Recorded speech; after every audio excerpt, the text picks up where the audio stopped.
This mask uses Oly-Fun fused polypropylene fabric, which helps block small viral particles. The pattern must be cut out without using pins. Cut out a single piece on a fold. This fold is the straight section below the long front curve.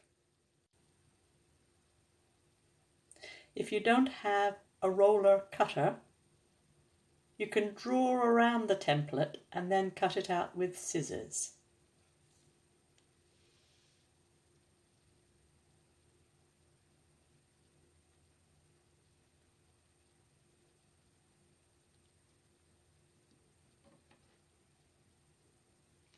Sometimes you need to trim the tightest corner, which is hard to cut out with a roller. And then you have a single piece.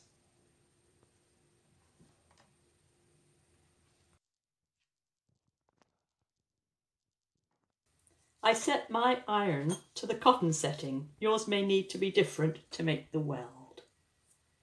Since the front section must have no pinholes or stitching holes, the long curve is welded with the point of an iron over a narrow gauge metal zipper.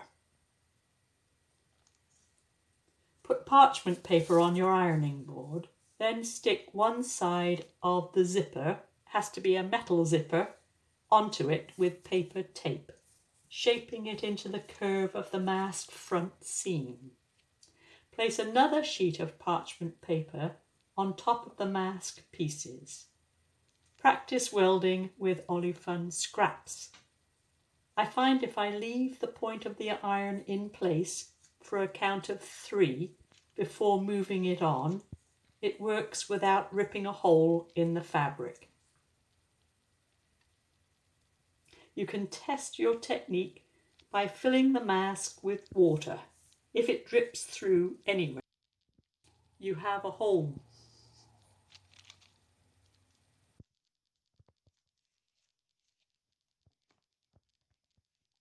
Further down. Awesome. The other parts can be sewn. The sides have a 5/8 of an inch allowance for folding back to make channels for a single 44-inch tape, which can be tied on top of the head, or the channels can be used for elastic ear loops. The flaps for the nose wire are 1/2 inch and sewn forward separately. They are separate and angled so that there can be a center gap which enables a nose wire to be bent to fit.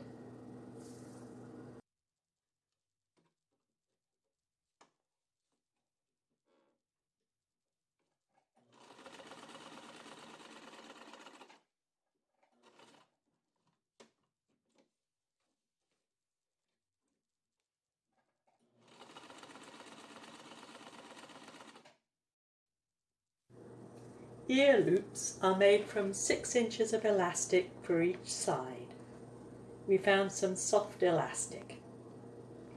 These are guided through the channels with the help of a safety pin. The elastic is then sewn with a 1/4 inch seam approximately.